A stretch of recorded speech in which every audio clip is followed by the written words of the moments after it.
بسم اللہ الرحمن الرحیم۔ شروع کرتا ہوں اللہ کے پاک نام سے جو بڑا مہربان نہایت رحم والا ہے۔ آج ہم آپ کو سورۃ الفاتحہ کی پہلی آیت الحمدللہ رب العالمین کا ترجمہ اور اس کی تفسیر سنائیں گے جو کہ مولانا مودودی رحمۃ اللہ علیہ اور مولانا تقی عثمانی نے کی ہے۔ سب سے پہلے الحمدللہ رب العالمین کا ترجمہ۔ تمام تعریفیں اللہ ہی کے لیے ہیں جو تمام جہانوں کا پروردگار ہے۔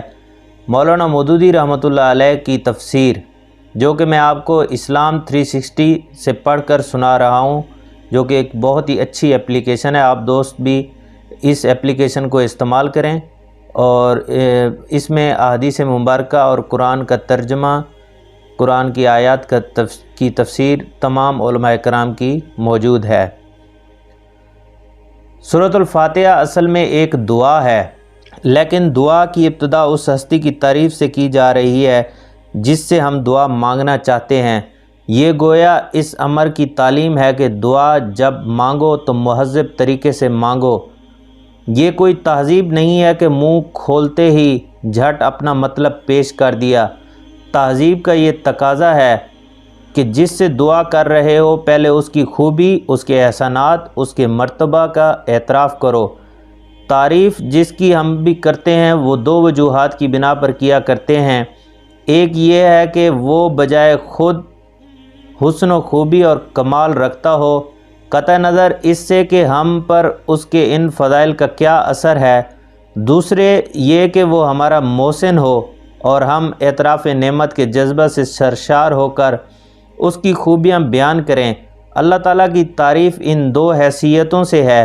یہ ہماری قدر شناسی کا تقاضا بھی ہے اور احسان شناسی کا بھی کہ ہم اس کی تعریف میں رطب اللسان ہوں۔ اور بات صرف اتنی ہی نہیں کہ تعریف اللہ کے لیے ہے، بلکہ صحیح یہ ہے کہ تعریف اللہ ہی کے لیے ہے۔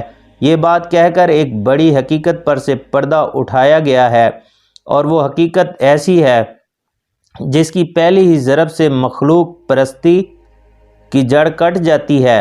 دنیا میں جہاں جس چیز اور جس شکل میں بھی کوئی حسن، کوئی خوبی، کوئی کمال ہے، اس کا سرچشمہ اللہ ہی کی ذات ہے۔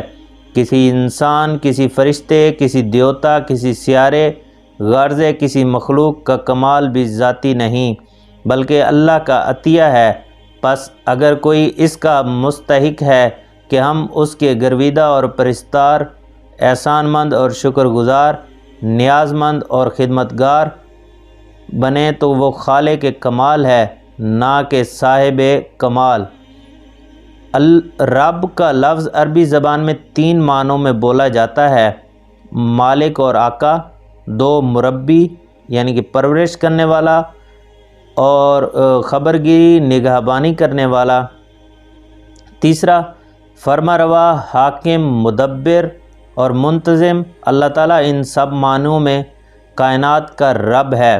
مولانا تقی عثمانی نے جو اس کی تفسیر بیان کی ہے وہ کچھ یوں ہے: اگر آپ کسی عمارت کی تعریف کر رہے ہیں تو گویا آپ اس مالک کی تعریف کر رہے ہیں جس نے اس عمارت کو بنایا ہے۔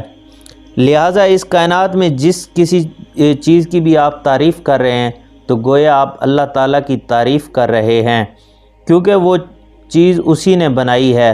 آپ تمام جہانوں کا پروردگار کہہ کر اس کی طرف اشارہ کر رہے ہیں۔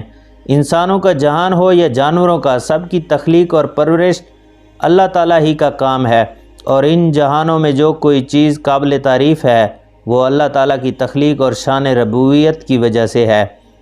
تو آپ دوستوں کو امید کرتا ہوں کہ یہ ویڈیو اچھی لگی ہوگی۔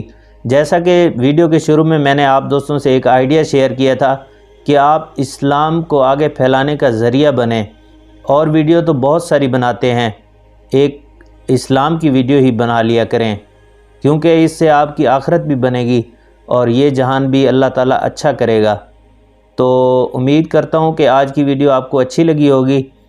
اگر آپ بھی یہی طریقہ اختیار کر لیں کہ روزانہ ایک آیت پڑھیں، اس کا ترجمہ کریں، اس کی تفسیر پڑھیں اور دوستوں تک شیئر کر دیں، یہی اسلام ہے، اسے ہی ہم نے آگے پھیلانا ہے۔ اگلی ویڈیو تک کے لیے اجازت دیجیے۔ اللہ حافظ۔